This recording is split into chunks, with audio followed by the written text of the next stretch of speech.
Welcome to the Friday Power Lunch, a weekly show amplifying the voices of the Virginia grassroots. Each week, we provide engaging conversations about politics, culture, and women making change. Produced by the unstoppable women of Network Nova, our motto is, when we vote, we win. The Friday Power Lunch is recorded before a live Zoom audience. Follow us on social media. Subscribe to our YouTube channel and show us some love and become a sponsor through Patreon.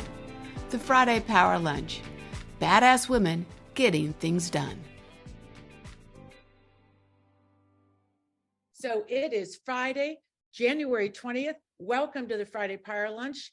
I'm Catherine White, your host, bringing you the guests, the issues, the action, because we are fueling the grassroots community to get things done and to make politics fun. So let's get to it. We're glad you're here today with us. Our theme today is Let's Get Louder, pumping up the volume on freedom and democracy. And I'm so excited to bring our two guests into this show today. I want to first start with Simon Rosenberg. He is the president of the New Democratic Network, and that is a liberal think tank and advocacy organization. Hello, Simon. How are you doing? I'm great. It's great to be here. Thanks for the opportunity.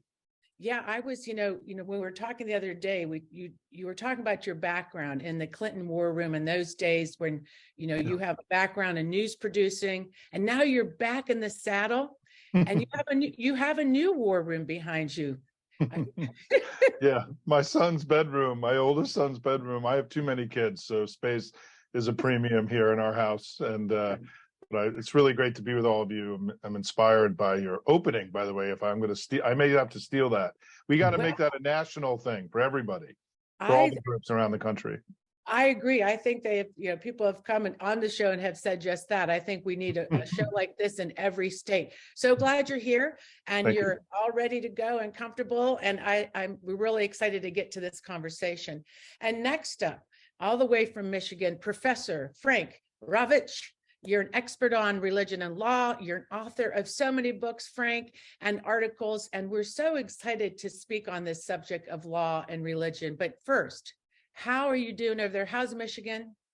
I'm doing great, and I'm happy to be here. And Michigan is doing great. We had a very, very good election here. The state legislature, for the first time since I've been here, has gone completely Democrat on both sides, and of course, Governor Whitmer, who's wonderful, was reelected. So it's really it's good to be in the blue. I mean, it is a blue state now, which is really surprising, because since I moved here from Pennsylvania, I grew up in Philly, and it had been purple, but we are firmly blue.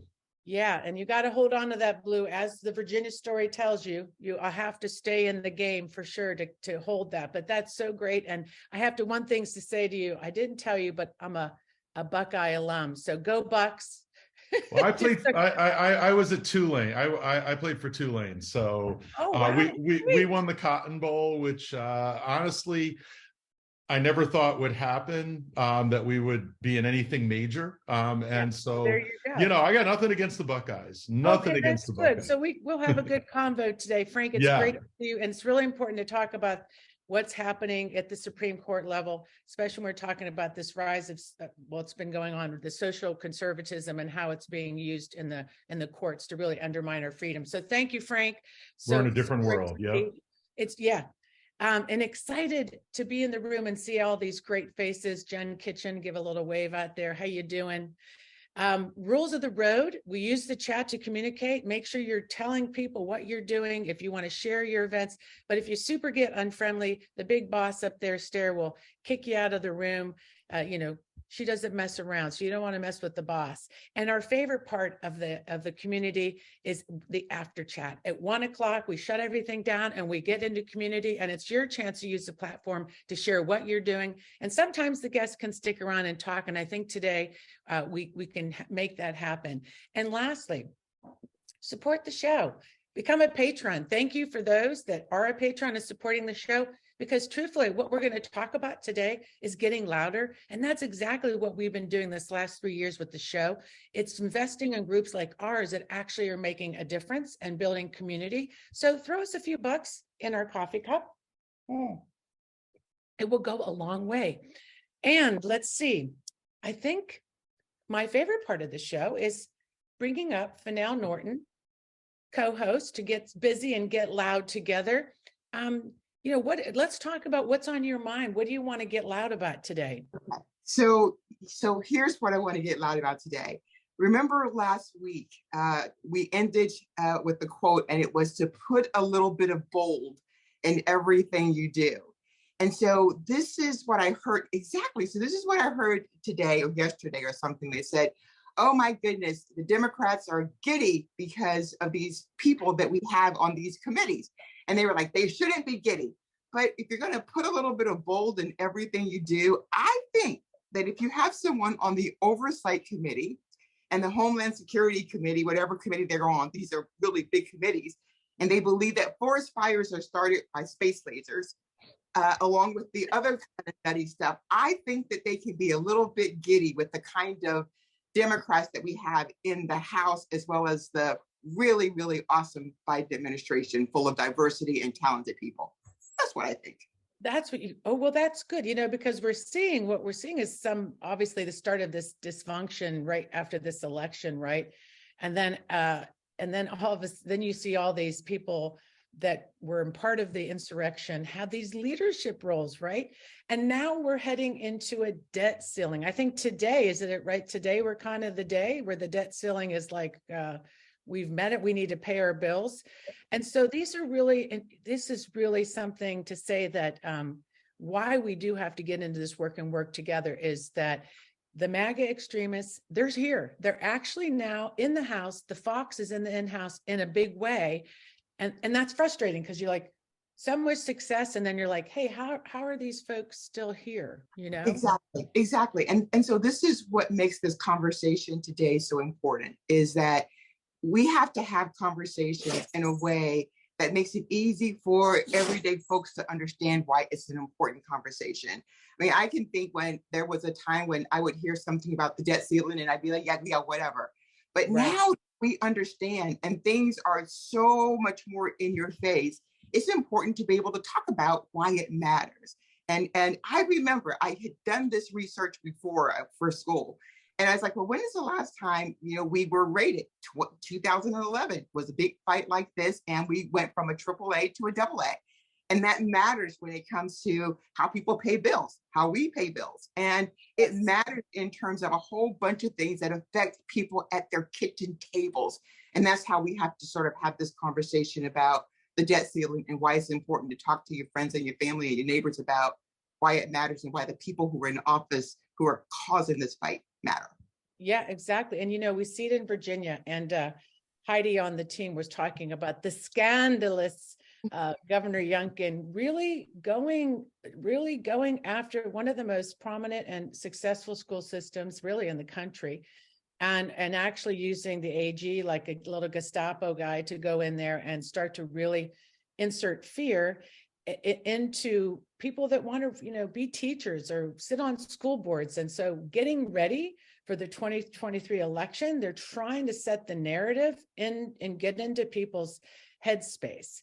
And that's where, we came in. And, Heidi pointed out that it was MLK Day on Monday. The governor had actually took him out of the education curriculum and then tried to celebrate Martin Luther King Day. So it's the irony and hypocrisy does not get lost on many of us. And like we said, it's almost funny, but it isn't, right? Because it's so dangerous what we're seeing. We're in this time that Simon Rosenberg will talk about, that we do have to stand up as patriots for our country, that this is the time and the calling where we need to come together and understand really what is it here, right? But then there's the frustration is I'm laying in bed thinking, how do we get loud to say, this is bullshit, it's what's happening. So Catherine, that's why I think, and I'll just keep saying it, because we have to remember that the folks on this phone call are at a completely different level than everybody else. And so we have to think about how have conversations that make sense to people because they don't have time. They only have a few minutes. We got a split second to get information in. And so that's why this is important, because we get little bits of nuggets that we can use, not talking to us, but talking to other people who don't have the time and energy to think about how to develop that conversation. Yeah. Oh, look, and I just want to make sure the rules of the road, just to let people know. Arlene, welcome. If you, for the hand up section, that's after 1 o'clock. So if you have a question or anything like that, we will see you in the after chat, but please put it in the live chat down there, and one of the guests will see it and maybe address your comment. So thank you, Arlene. I love it. So let's just get to it for now. I'm saying let's just get right out of the gate, talk to Simon let's pull up Simon Rosenberg. We're both going to sit and listen. And hello, Simon. Let me introduce you again for people that are just coming in the room. Political strategist, thought leader. I know you love that. Commentator, president of the New Democratic Network. And, just so you know, I'm part of a grassroots coalition with Swing Left. And I went on that call. That's where I saw you. And I was like, holy cow, we had been trying to bring our group up with a positive optimism because we are struggling against this demoralization and this propaganda machine that was just really hitting us. So we just really wanted to get you on today to kind of talk about what's going on. First, I want to ask a question to the room. We sent out to see who did their homework today. We had sent out the link with Simon had done your political analysis. If you haven't done your homework, there's still time later to read about it, but you don't want to miss. It's a really in-depth. Simon, let's go over it in an abbreviated format, but tell us why are we here today? Really, what happened in this past election that got you in your son's bedroom, constantly being on phone calls, doing whatever you can to get loud? What brought you to this moment? Tell us the background. Well, listen, Catherine and Robin, for now, thank you so much for the opportunity to be here. And thanks to all of you for being proud patriots and fighting for your country and not letting the MAGAs take over this remarkable country of ours. And so, I've been making myself available to groups like this for the last 6 or 7 months because I was so impressed by the passion and love of country and intensity that I was finding in the new grassroots of the Democratic Party. And it really has been the fuel in my tank, what's kept me going. I mean, part of the reason, for those of you who know the story of what happened over the last 6 months, where I sort of took on the idea that there was a red wave, and Tom Bonnier and I and a handful of us, Maria Cardona, Joe Trippi, stood fast and said that we felt this was going to be a close competitive election because we were aware that the red wave was being used exactly in the way Catherine was describing, which was as a way of demoralizing all of us. Professor Snyder, Timothy Snyder, in the remarkable book that he wrote, Lessons About Autocracy, I'm forgetting the name of it, but the first lesson is do not obey in advance. And what he means is that do not allow the reality of the big argument, right, and the big lie to become your argument and your reality, and you've got to stand fast. And so I stood in front of the red wave. The red wave didn't come. And in part, though, one of the reasons I was so confident about my analysis was gatherings like this that I did all over the country, where I saw that Democrats were actually fired up and ready to go and were fighting with all that they had. And it gave me the faith that I was correct. And thank God I was, right? I mean, thank God that what we had in this election was really the way I describe it. Let me just say the top line about where we are. I just want to get this out in the beginning. The country is better off. Joe Biden has been a good president. The Democratic Party is strong. And as we head into 2024, I would rather be us than them, right? That is the bottom line. And that, what we heard over the last year, and all of you know this, right? There was so much.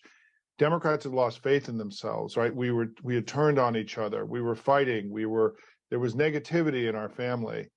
Now, I think what we have to think about as we head into 2024 is we're strong, they're weak. We're united, they're divided.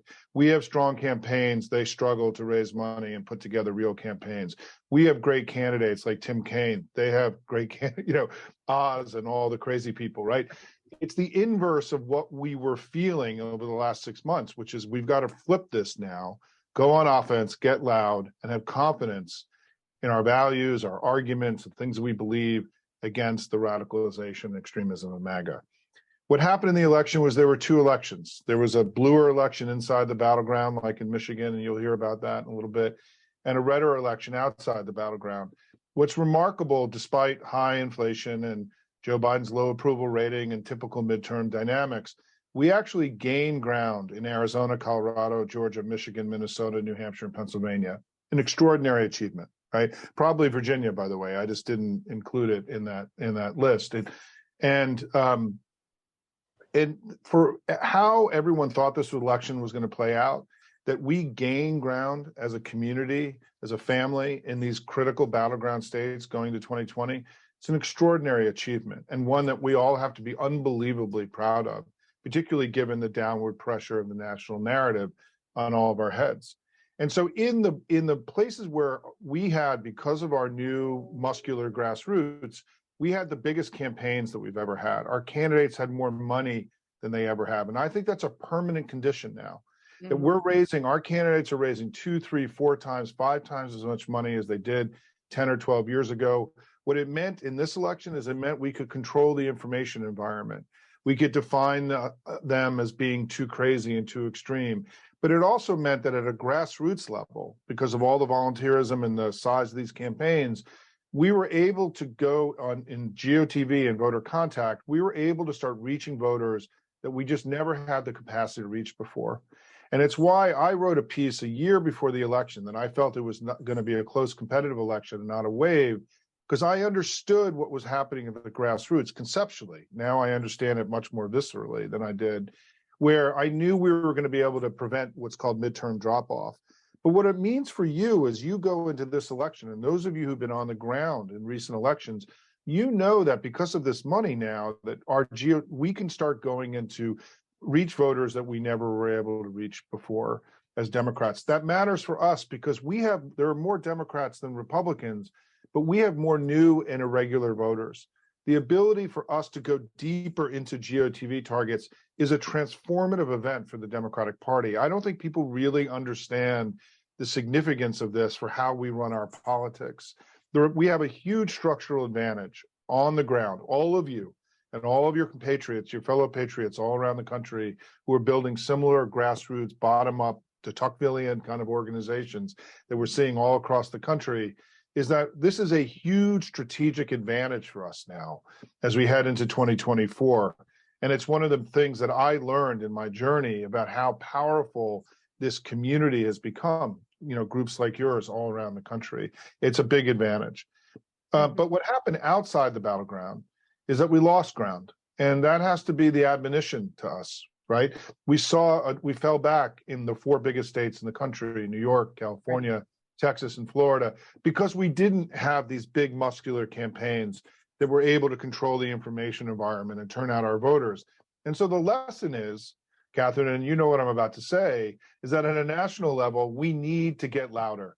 We have to take seriously every day now our role, not just as activists and people knocking on doors and writing postcards, but we also have to get involved, as you're doing in the Virginia legislature, it sounds like, to get loud every day, 24/7, 365, not just in campaigns. Their machinery that's pumping out their propaganda operates all of the time. It took them a generation to build it.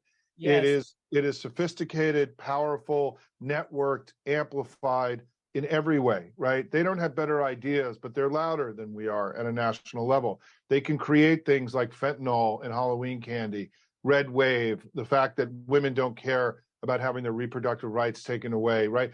All these ridiculous memes in this last election that dominated the discourse, that is still the case. So part of what I'm doing now as an evangelist for this new politics that we're all feeling and that all of you are creating is we've got to take our job as information warriors very seriously. We have to become more networked and more amplified as what you're doing.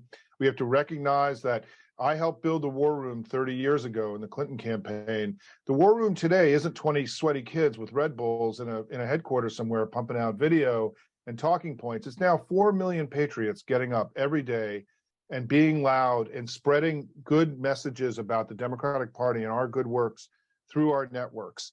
We have the ability to counter the right. I think that the key is all of you. It's not just the organizations that I did an event this week with groups like Resolute Square and David Rothkopf's Deep State Radio and Courier Newsroom, which is here in Virginia, and the Midas Touch. We have these powerful new organizations that have grown up, that are doing their part in democracy and fighting and countering the right every day. But to me, I think where we're really going to make a lot of headway in the next 2 years is by having just all of you take seriously every day this idea that you're in an information war, and that the 20 people you reach through your emails or your posting or whatever it is, it all adds up, right, across the country to reaching millions and tens of millions of people. We aren't networked. We aren't amplified, right, as a national party. That hasn't happened yet. It's something that is really critical that it does in the next 2 years in order to make sure that we both have these muscular campaigns that we have that can beat them in the battlegrounds. We know we can win in the battlegrounds, but we also need to control the national discourse as well. If we can do both of those things, we can really deeply wound MAGA and hopefully really start to loosen the grip of MAGA on the National Republican Party, which has to be our goal, right? I think what we all want is a sane center-right party again in America, right? Let's have a debate with them, but MAGA is a material threat. It's why all of you are here. It's why all of you have taken the steps that you can take. Your silly governor, who has been so out of place, right? In so many ways for modern Virginia, it's an embarrassment for the state in many ways, your governor. And so what I'll end with is that I think at a national level, there are going to be 3 big debates this year. You've got your debates in Virginia. You've got your elections, and congratulations on the great flip, the state Senate flip a couple weeks ago. But at a national level, here are the big 3 debates that we need your help on. One is on the economy, debt ceiling. We're going to have a big economic and fiscal debate. We need to win it.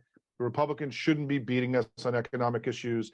I do a presentation called With Democrats, Things Get Better, which I'll be doing next week if you want to come. And one of the data points I show is that since 1989, there have been 47 million jobs created in America. 45 million of those have been created under Democratic presidents, 96%. We shouldn't be losing the economic debate to the Republicans. Second is we're going to be having a debate about war, security, the West, Ukraine, all these things. We need to win that debate as well. We can't let the pro-Putin wing of the Republican Party derail our successful efforts to wound Putin and to keep the West together and defend Ukraine. And then finally, I think we are going to have a big debate about immigration. And this is going to be consequential. It's needed. We need to have this conversation. Again, we're on the right side of this issue. And I think in any kind of sustained debate, we can win it. But you can't, in anything you do, you can't score unless you shoot, right? You can't win a debate unless you engage in it. And I think we've got to roll up our sleeves and get to work on these 3 big things. So I'll just say this. My final point is, I've been doing this a long time. I've been full-time in Democratic politics for 30 years. I think the Democratic Party is stronger today than it's been in any other time since I've been in this business. We are watching the beginning of a generational turn that's going to be very meaningful for us as Democrats. Nancy Pelosi's graceful handing of the baton to Hakeem Jeffries was such an inspiring moment for our democracy and for our party.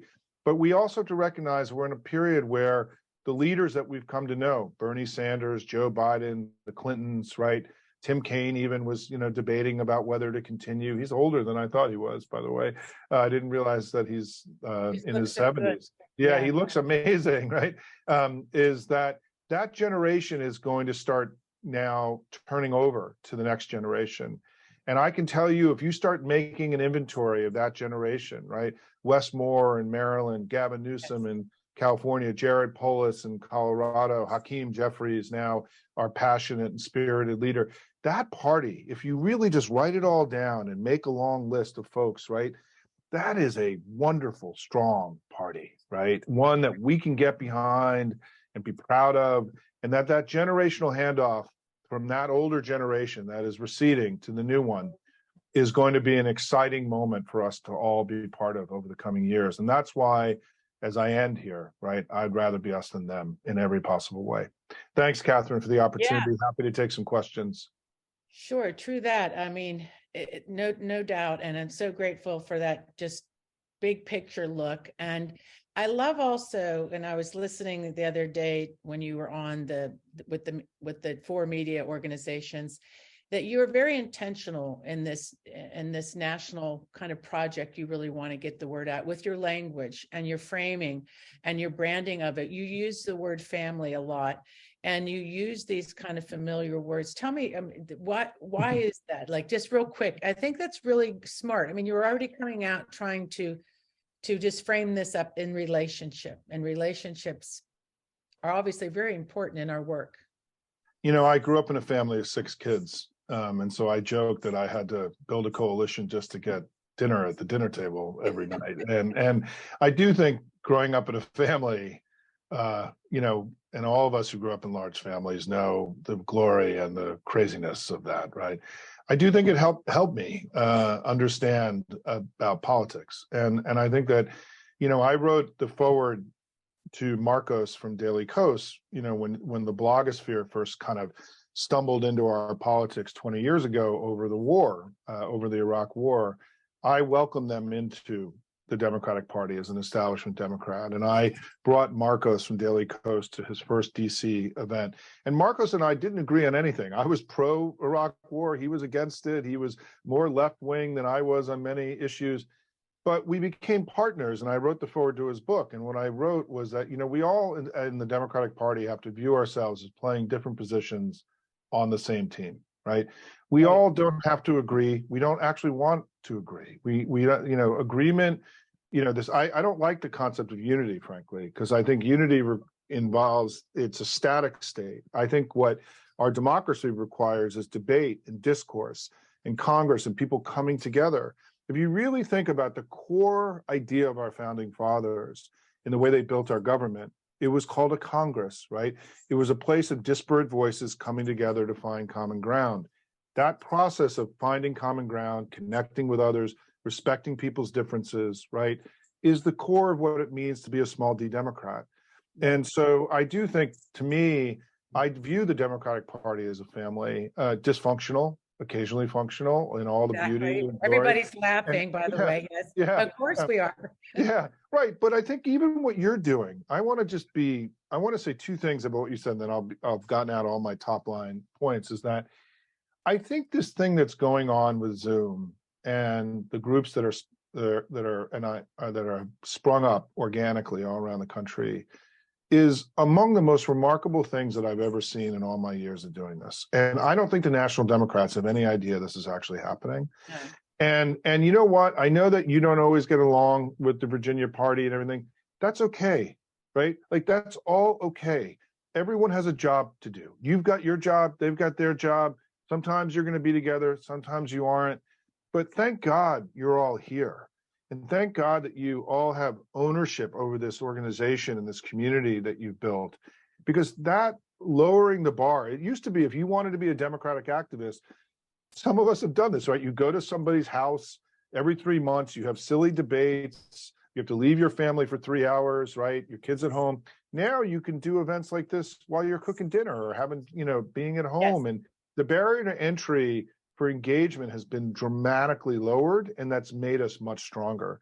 The second thing I just want to say is that, and I didn't cover it, is this idea, we covered it a little bit, but I've come to really believe something through my journey that I didn't really understand before, which is the role of positive and negative sentiment. And I want to talk about this for a minute. I think that Greater MAGA's core strategy is to make us feel bad about America, about our leaders, about our democracy, about our institutions, about each other, about the American project, about everything. They want us to feel bad. Donald Trump's speech that he gave at the convention in 2016 could have been written by Vladimir Putin in the way that he described the history of the United States. He came to the, in his inaugural speech and talked about carnage, right? When we know that we are in the greatest country in the history of the world, and that the American project is among the most noble of any governing project in all of human history. I reject all of this so profoundly. And I think that part of what the right does, and Fox and all of them, is they talk down America. They want us to feel bad. We have to really bullies. Mm-hmm. And it's part of what authoritarians do, is they want us to give up. They want us to concede and allow them to run the country without challenge, right? What you're doing, the patriotism that you're exhibiting by even being here, the love of country that you're exhibiting by participating in an organization like this, we have to get more intentional about responding to their negative sentiment with positive sentiment. I felt that in 2002, in my journey through these organizations, and the reason I was getting loud with you, was that we had turned on ourselves. We had lost confidence in ourselves. We had started to believe that Joe Biden was a failure and a bad leader, that we were constantly focused on all the things we hadn't done as opposed to all the good things that we had done, and that we became a negative sentiment machine. We can't out-negative them. The way that we beat them is through positive sentiment and through talking about the greatness of America, the strength of our president, the strong party that we're part of. Part of my hope, my homework assignment for you in the next 2 years, is that make more of your engagement in this system, have it be positive. Hold your tongue when you want to lash out at somebody and attack somebody. 80-90% of my Twitter engagement now is positive sentiment. It used to be probably 50-50. I've changed fundamentally the way that I engage. And I think this is something, the way we beat MAGA is by reminding America and Americans what a great country we are, what an amazing, remarkable, how far we've come under Joe Biden's leadership, what a good political party the Democratic Party's been, for 100 years or more, right? I think that's how we win. That's our superpower, is optimism and hopium, as it was called during the election. Optimism and oomph. And Fennell, I know you probably have a question on the tip of your tongue. This is right up your alley. It really is. I have a question and a comment. And so the comment is, I love that. I used to do a TikTok, and it would say, "Don't poo-poo on my president." And because I was always so frustrated by the way that people talked about our own party, talked about our president. And I thought, we want other people to understand how wonderful he is and what great work he's doing. And yet we're poo-pooing all over him. We don't want him to come to this, or they're saying how terrible he is. And we have to lift up our own candidates. This is our team. So I'm so happy to hear you say that. And I just want everybody to just stop doing that, because he's doing amazing work. I don't care how old he is. We always say it's not or, it's and. But what I'd like you to talk about is how we continue to do that in this frame where people are talking about who's going to run, as well as rural communities. Do you have a thought about how we really engage rural communities in a way that helps to win state elections, even if you can't win a district or local? So the way I talk about the presidential election in 2024, and I've been quoted in major newspapers, so this is what I say to reporters, not just to all of you, is that Joe Biden, if he chooses to run, he won't be challenged, and I will be with him on day one, and he will have the nomination will be his, and we will be focused not on a contentious primary, but on defeating whoever the Republican nominee is. If he chooses not to run, I think we're going to have a wonderful and spirited primary. And I think that whoever wins out of this next generation, will be just as good as Joe Biden, be different, right? It'll be a different candidate. But I think the key is that we will be able, whoever is our nominee is going to be operating in a fundamental environment where we can say that we've made the country better, and they're still too crazy. And that is what 2024 is going to be, whoever is our nominee, right? Because all the work that we did over the last 2 years and the bills that we've passed, which people are going to have much more awareness of, the infrastructure bill, the CHIPS bill, and and the climate bill, right? That we will be able to say that, you gave us power, we made things better, they're still too crazy. And that will be true of whoever our nominee is and whoever their nominee is, right? Because Ron DeSantis is just as MAGA as Donald Trump. Don't let anybody tell you otherwise, right? And so I think that's why I'm so optimistic about 2024. We strengthened our position in the battlegrounds. They are not going to be able to run away and distance themselves from MAGA. In the battleground states, people have now voted against MAGA for three consecutive elections. They have real muscle memory about that. And so that's why I'm optimistic. In the rural area, I don't have any secret sauce here. I mean, I think that what it is like everything in politics, which is it has to be important to you, and people have to feel that it's important to you. So much of politics is about just honoring, respecting people, and showing up is Woody, I don't want to quote Woody Allen anymore, but I mean, I do believe that 90% of politics is showing up. And I think it's, we have to make it a priority. If it's not a priority, people feel it. When it's a priority, then your priorities change. Then the things that you talk about and what you're fighting for change. But I think we have a lot we can bring to rural communities, from the rural broadband initiative that the president has pushed, to the very strong economy that we have today, to continuing to try to push create American opportunities for American farmers abroad. There's a strong agenda that we can bring to rural communities, but it has to matter to us. There has to be money behind it. We have to not, helicopter in and then run back to Northern Virginia, to Arlington, or, Alexandria, right? It's got to become something that matters to us. And that's the starting place, I think. Yeah. Well, if I would love to, we have only a few more minutes. So yeah, we're talking about the, obviously there's a lot of this is about the media working at different levels. I saw you mentioned daily costs today, and I saw that there's a big action because they are laying off some people at that publication, and we're seeing that decimation of journalism. So I love that there are people doing that work at the local level, seeing how people digest this news. And so there's a lot of ways for people in this room to get involved in all the different levels of that amplification and media part of it. The part that is also, I think, equally, and if not more, also a problem is how we run politics state by state. Each state is a little different, right? Each state party is it also has its own issues or strengths. And I think that, like you said, when back in Obama brought this new idea, had this huge coalition, how we built this ground game, this field game, and then, understand we lost that. And then I think there's a lot to how we get frustrated in our own state, like how we just reinvent the wheel every year. The idea you pack up, consultants class come in, they suck all the money out, they want to run ads. And so we don't have sometimes the power over that. We get frustrated.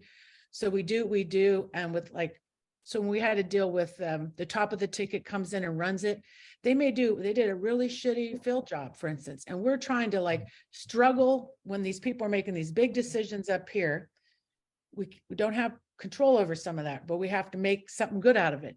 So I think in your mind too, in getting in your position to talk to the party, to the DNC, to these investors and say, hey, we need to change the mindset, invest in the grassroots. How can we make running elections in Virginia is just exhausting, right? So what are some of your thoughts on that? I mean, it's really key to winning is talking to voters, talking to people directly face to face, and building that ground game. And we need to invest in it. This conversation has been happening since I've been in the business, right, 30 years ago. And, let me just make a couple observations, right? One is that I think we know how to win and how to transform a state. I think Arizona, if you look at in 2004, when Bush was the last Republican president to win the popular vote and the Electoral College, so the best showing by the Republican Party, in the last 30 years, there's only 6 states that have flipped from Republican to Democrat from 2004 to 2020: Virginia, Georgia, and the 4 southwestern states: Arizona, Colorado, Nevada, New Mexico. So you're one of 6 states that have flipped over at the presidential level.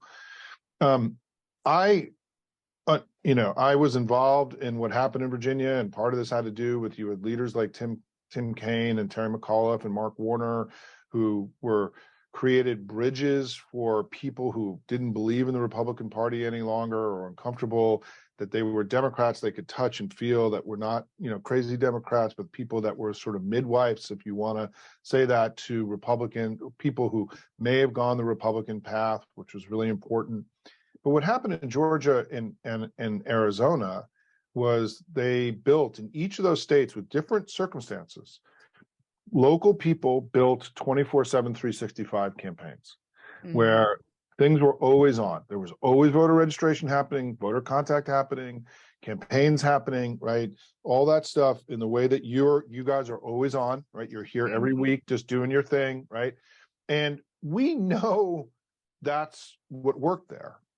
Why we're not really doing that everywhere is something that I don't really know. I mean, so for example, I have a lot of friends in North Carolina, and we had another disappointing election in North Carolina. And I've said to them, is like, at the end of the day, no one's going to do this work for you. No one did this work for Stacey Abrams. No one did this work for Ruben Gallego and the others in Arizona who built the modern, who saw the flipping of the Democratic Party there. They did it themselves. And what you're doing is you're doing it yourself. Right. And I think this is how it has to happen. I think this issue of everything being lost and falling apart from election to election, you're going to help prevent that from happening by being here as a permanent institution. Right. And so it is a major issue. I mean, I think that the lack of institutional memory and the way these things get rebuilt every couple of years is I appreciate you raising it, because I think it's actually a much bigger problem than people understand. Because there are things that I've done in the party 20 years ago, 16 years ago. For example, I helped introduce bilingual polling and Spanish language advertising to the Democratic Party 20 years ago. There are things that I brought to the Democratic Party 20, 15 years ago that were lost, by the National Party. And it is, and meanwhile, I've moved on to try to solve other problems. So the institutional memory thing is actually something that is real.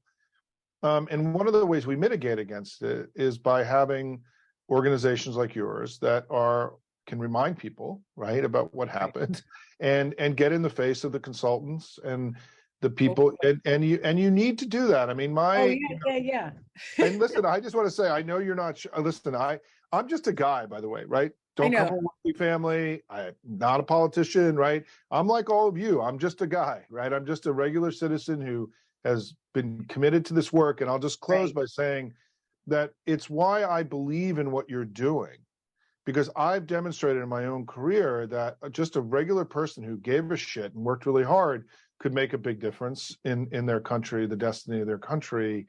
And that's what you're doing every day. I feel like we're kindred spirits here. And I think it's the only way, and my mantra has always been, is that it's easier to ask for forgiveness than permission. And which is, not always endeared me to everybody in the family, right? But it's what is required if we're going to do the right thing for the American people and for your communities, which is to not get in line and to take orders, but to do what you think is right and to fight like hell every day. And I love the spirit in which you're approaching all this, because it's the only way that our democracy is going to beat the autocrats.